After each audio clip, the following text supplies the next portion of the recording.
Suasana dini hari yang gelap dan senyap tiba-tiba dikejutkan jerit histeris seorang wanita.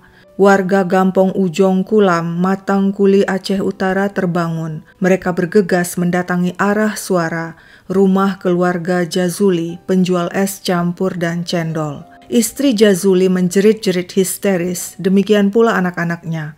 "Perampok, ada perampok, suamiku dibunuh." Warga masuk ke kamar dan di atas tempat tidur mereka melihat Jazuli tewas bersimbah darah. Polisi segera dihubungi dan tiba di TKP. Apa yang sebenarnya terjadi? Di sela isak tangisnya, sang istri menjelaskan pada polisi.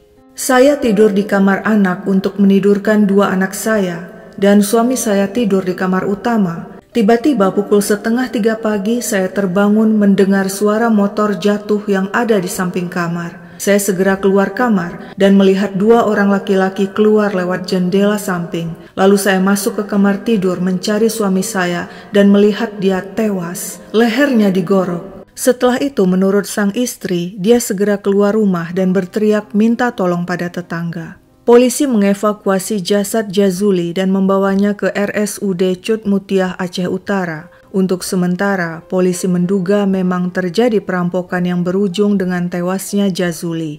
Namun, investigasi terus berlanjut dan mulai terkuak kejanggalan. Jika kasus tersebut perampokan, apa yang mau dirampok? Perampok biasanya memilih rumah orang yang memiliki harta benda, sedangkan keluarga Jazuli tidak punya banyak harta benda.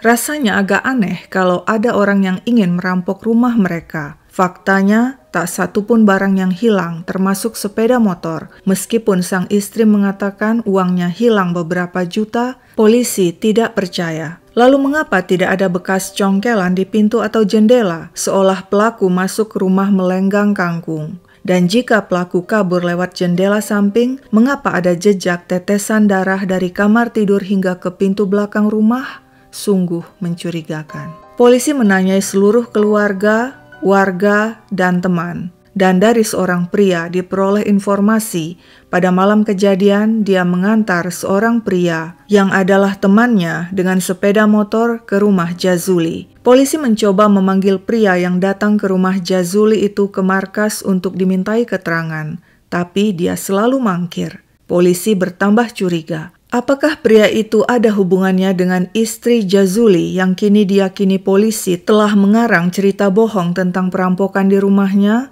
Ketika polisi mencari pria itu dan istri Jazuli, terlambat. Keduanya kabur entah kemana.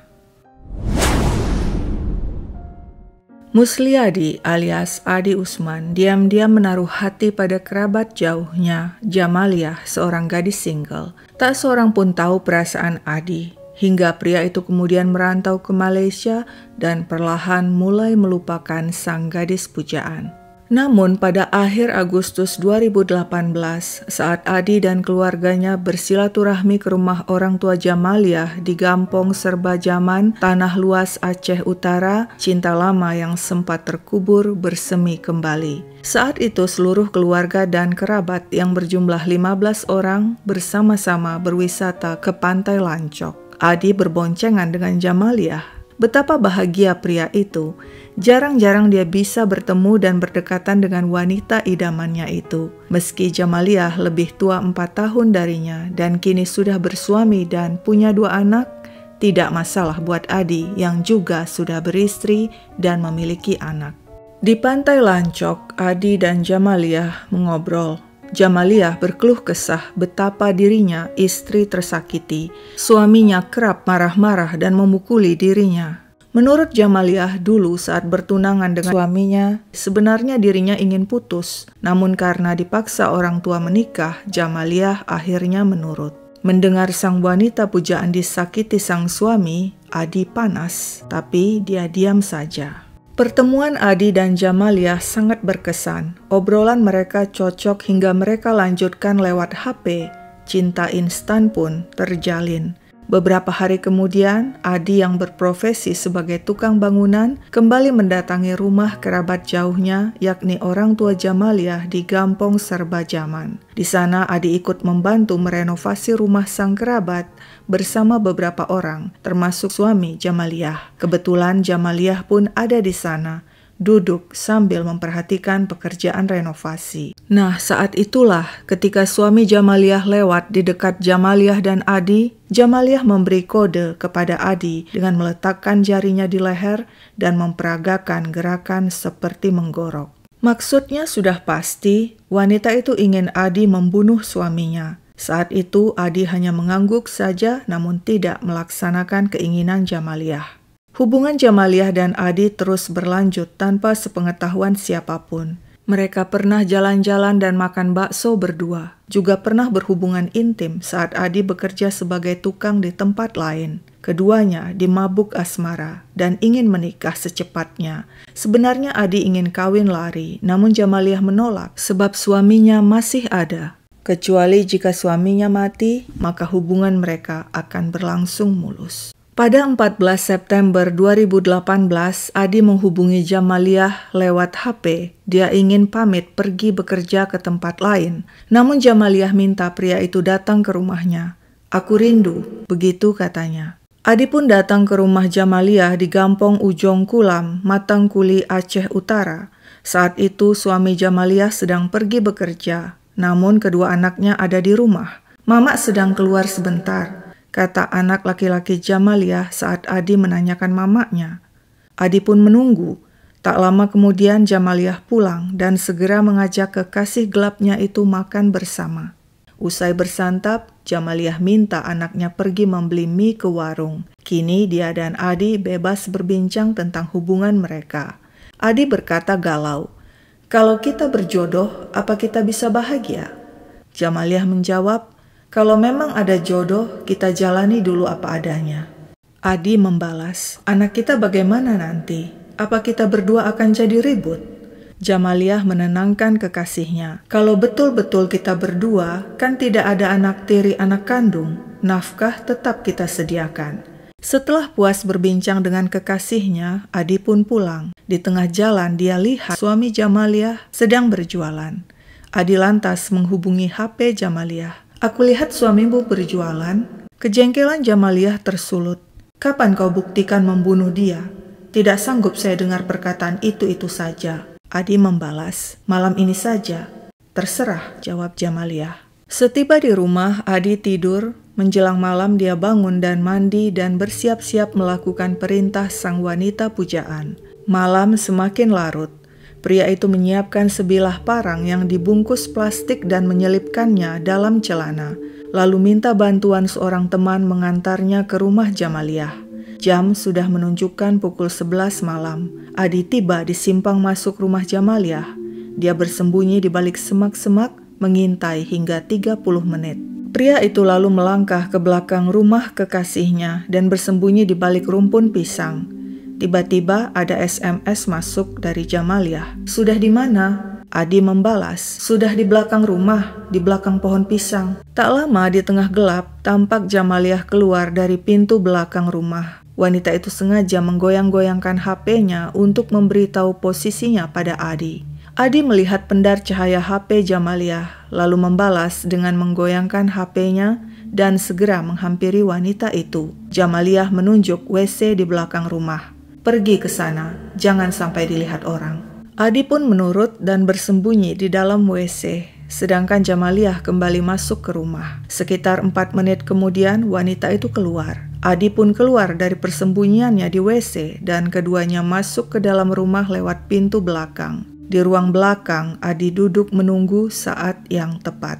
Kini jam menunjukkan pukul 12, malam semakin senyap. Namun tiba-tiba terdengar tangisan anak perempuan Jamaliah dari dalam kamar. Adi terkejut.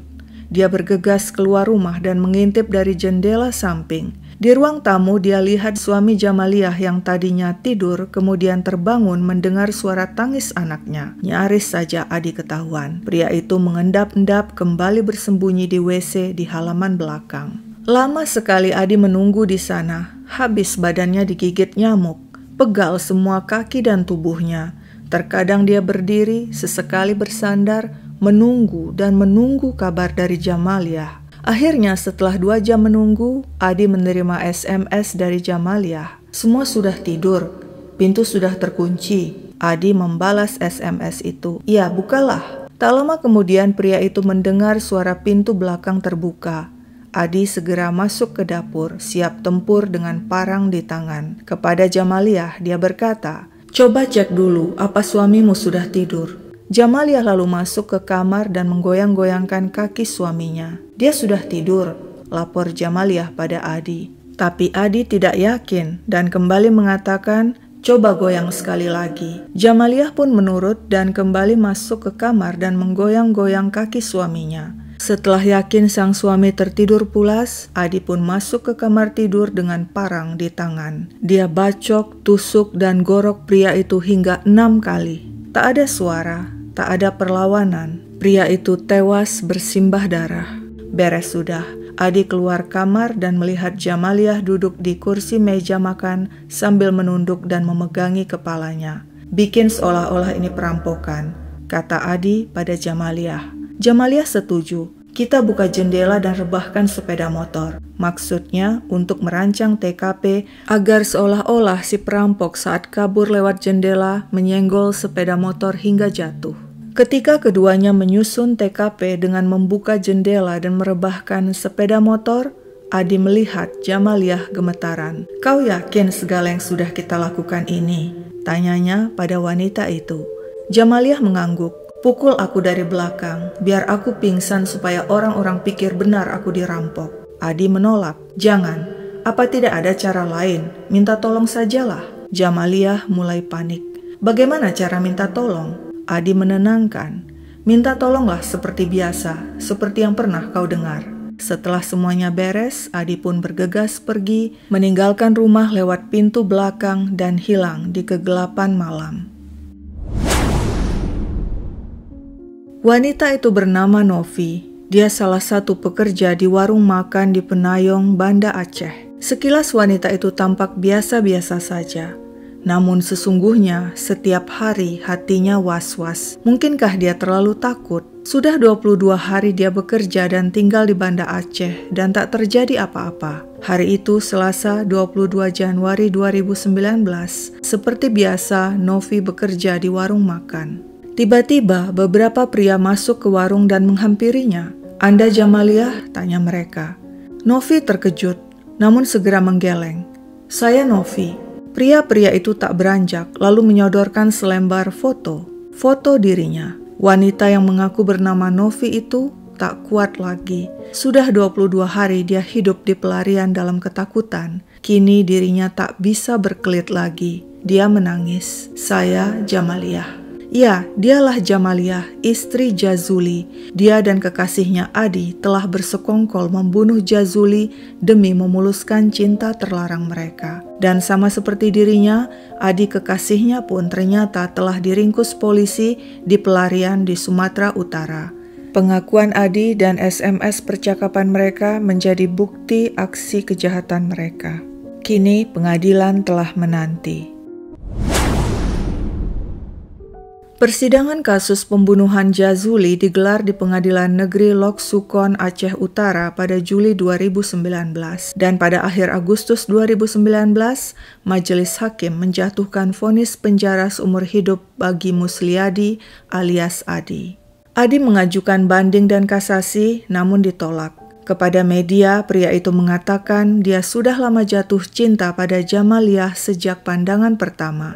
Mereka baru bertemu kembali pada 2018 dan baru 2 minggu berhasil menjalin cinta, Adi langsung menyanggupi membunuh suami Jamaliah, wanita pujaannya. Lalu bagaimana dengan Jamaliah?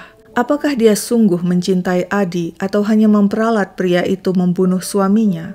Hanya Jamaliah lah yang tahu. Yang pasti wanita itu akan menghabiskan waktunya selama 20 tahun di balik jeruji besi, jauh dari kedua anaknya yang kini berada dalam pengasuhan ibu dan mertuanya.